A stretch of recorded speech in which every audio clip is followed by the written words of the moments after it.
सदाचार्य पर्यंता वंदे गुरुपरंपरा। धन्वंतरी भगवान की जय, श्री हनुमान जी महाराज की जय। सर्वप्रथम आज धन्वंतरी भगवान को प्रणाम करते हुए भभूति हर्बल प्रोडक्ट्स के लॉन्चिंग सेरेमनी के इस आयोजन में आप सभी का अभिनंदन, शुभकामनाएं मेरी ओर से मैं प्रेषित करता हूँ।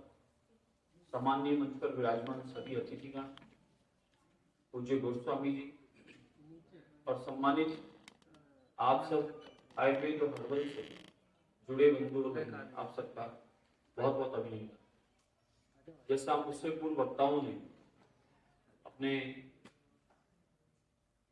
अनुभव और अध्ययन के माध्यम से और प्राचीनतम हमारे आयुर्वेद के बारे में चर्चाएं कही, मैं पूर्णतः सहमत हूँ। और मैं स्वयं भी उस परिवार से हूँ जहाँ घर में इतने बड़े परिवार में 2-3 वैद्य जरूर होते हैं और आज भी प्राकृतिक औषधियों के साथ, घरेलू उपचारों के साथ, आयुर्वेद के साथ या अन्य कोई प्राकृतिक चिकित्सा के माध्यम से हम लोग छोटी मोटी समस्याओं का निराकरण उसी से कर लिया, क्योंकि हमारा पूर्णतः विश्वास भी है और दीर्घायु और आयुष्मान रहने के लिए हमें आयुर्वेद से जुड़ना ही जुड़ना पड़ेगा। और ये प्राचीनतम हमारी व्यवस्था है। आज हर गली मोहल्ले, हर कोने पर मेडिकल स्टोर होता है, क्लिनिक होता है, हॉस्पिटल होता है और दवाइयों के नाम रटे भी होते हैं। और छोटी मोटी पीड़ा हो उसके लिए तुरंत गोलियां ले लिया करते हैं, अंग्रेजी औषधियां अपन जब ले लिया करते हैं, उनमें सॉल्ट क्या है, केमिकल से वे युक्त है, ये सबको पता है और उनके साइड इफेक्ट क्या है ये भी पता है। और कितने लोग दर्द की दवा तो अपने पास रखते हैं पॉकेट्स में और उन्हें ये पता होना चाहिए कि किडनी को कितना बड़ा नुकसान इससे होता है।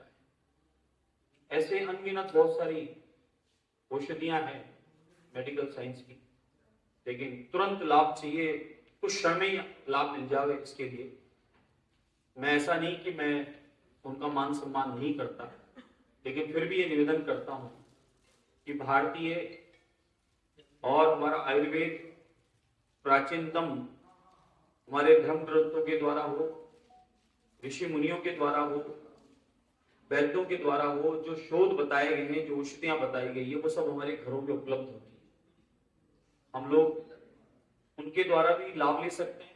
और साथ में आजकल आप सब कंपनी वालों ने इतना बढ़िया काम कर दिया, जिसमें भले बाबा रामदेव का हो या अन्य हमारे पुरानी औषधियां जिनको पुनः जागृत किया है और आजकल वो कैप्सूल के माध्यम से, ओरल के माध्यम से या सिरप के माध्यम से हम लोगों को उपलब्ध होने लगी।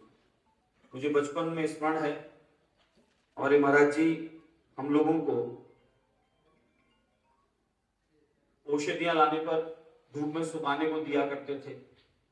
फिर उनके अलग अलग बर्तन हुआ करते थे, कोई ताम्र का होता था, कोई पीतल का होता था, कोई कांसी का होता था और उसी हिसाब से उनको तैयारी कटवाई होती थी भट्टियों में, उसी हिसाब से उनको तैयार किया जाता था। बहुत लंबा प्रोसेस था और वो औषधियां सेवा के रूप में ही दी जाती थी, लेकिन उसके लिए हम लोगों को सबको लग जाना पड़ता था।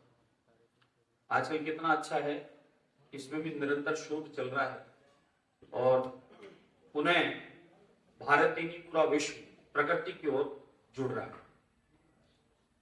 हमारा, मैं जब अंदर इसमें प्रवेश किया तो भभूति, तो मुझे स्मरण में आया कि भभूति भी औषधि है, भभूति भी औषधि है।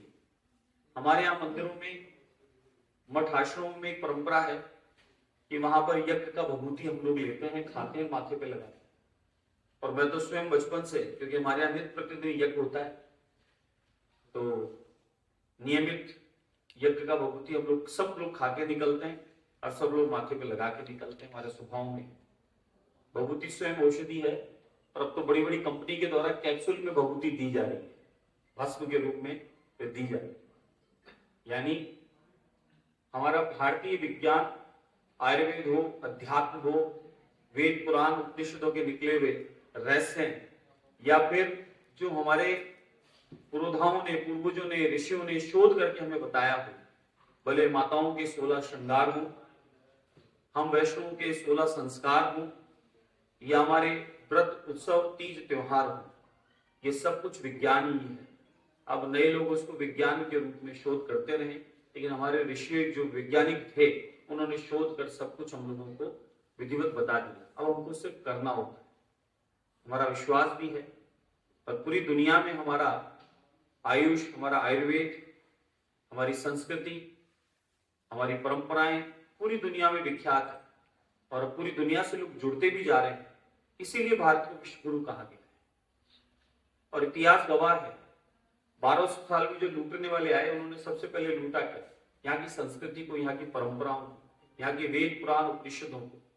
आज जब कहीं चर्चा चलती है कोई मुझे कहता है कि विदेश से पढ़ के आया है, तो मुझे मन में बड़ी हंसी आती है। सामने वाले का तो अभिवादन करता हूँ, साहब विदेश पढ़ के, लेकिन मैं मन में हंसता हूँ, मगर इनको भारत में रहकर विदेश से पढ़ के आया ये गर्व होता है। ये पता ही नहीं कि यहाँ मेडिकल में एडमिशन लो, जोर आ जाता है, विदेश से बहुत सस्ते में मेडिकल एडमिशन लेके आ जाता है, लेकिन फिर जब यहाँ एग्जाम होता है तो फिर पसीने आते हैं। ऐसे इजी थोड़ा ही है। हमारी भारत की नालंदा हम सबको स्मरण में है। विदर्भियों ने नालंदा को ही क्यों लूटा? मठ मंदिर आश्रमों को ही क्यों लूटा? हमारे मठों के माध्यम से औषधियां भी दी जाती थी और प्राचीन संस्कृतियां, हमारी परंपराएं, उनका भी प्रचार प्रसार होता था, उनसे सबको जोड़ा जाता था। जैसे एक छोटा सा उदाहरण, कहने को बहुत कुछ है, लेकिन हम जिस विषय पर आज उपस्थित हैं कि मंदिर में आप प्रवेश करते हैं तो मंदिर में एक प्रवेश द्वार पर एक घंटी लगी होती है या बड़ा सा घंटा होता है। हम लोग प्रवेश करते हैं, उसको हम लोग बजाते। वे अष्टधातु का जो घंटा लगा होता है उसमें जो तरंगे निकलती है, वे 8 प्रकार की तरंगे, वो 8 प्रकार के आपके चक्र है, उसको इफेक्ट करती है। वे तरंगे छूटने जब लगती है तो मस्तिष्क के माध्यम से, सूक्ष्म नाड़ी के माध्यम से वे आपकी बॉडी में जाती है और आपके जितने भी विकार हैं, व्यर्थ के विचार हैं, तनाव है, चिंताएं और यही सब छूट जाते हैं। फिर आप मंदिर में जाते हैं तो आप स्वयं जाते हैं, आपका चित्त, आपका मन, आपका शरीर वे समर्पण भाव से वहां जाता है। मंदिर यानी मन के भीतर आप लोग प्रवेश करते हैं, आपका मन और बैठा हुआ हमारे ठाकुर को, दोनों आपकी प्रार्थना सब एक हो जाती है। पूरा साइंस है साहब। इसलिए आप लोगों को, हम लोगों को लंबा जीना है, स्वस्थ रहना है। मुझे लोग कहते हैं कि क्या अवस्था हुई होगी, मैं अवस्था पे ध्यान मत दो, व्यवस्था पे ध्यान दो। हम प्राकृतिक व्यवस्था से जीते रहेंगे तो लंबे जी, अन्यथा मैं देखता हूं लोग इस उम्र में 50 के होते होते अपने आप को ऐसा मान लेते हैं कि पता नहीं क्या हो गया, तो जाने का ही। आप नियम कायदे से रहेंगे, प्रकृति के अनुरूप रहेंगे, प्रकृति के साथ चलेंगे, तो ये माने कि हमेशा आप लोग स्वस्थ और दीर्घायु रहेंगे। जैसा शास्त्रों में 126 साल अंकित है, तो आप हम लोग उसके आसपास पे पहुंचेंगे। अन्यथा जैसा वायुमंडल है, जैसा खान पान है, अभी देश और दुनिया में प्राकृतिक औषधियों की मानो, अन्न की मानो, इनकी बड़ी मांग और डिमांड होने लगी। हमारा भारत से आयुर्वेद की औषधियां इतनी एक्सपोर्ट हो रही है, खूब यहाँ से डिमांड आ रही है, खूब जा रही है।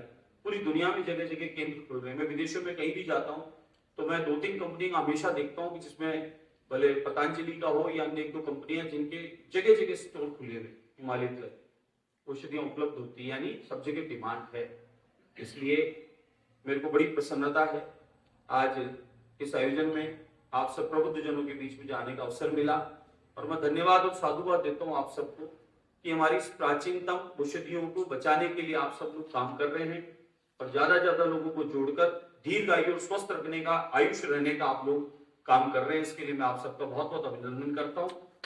मैं समस्त हमारे विराजमान अतिथिगण हमारे गो सेवाओं में लगे रहते हैं, दिन भर ऐसे पूज्य लोग बैठे हैं, मैं सभी को बहुत बहुत शुभकामनाएं प्रेषित करते हुए अपनी वाणी को विराम देता हूँ। भारत माता की जय।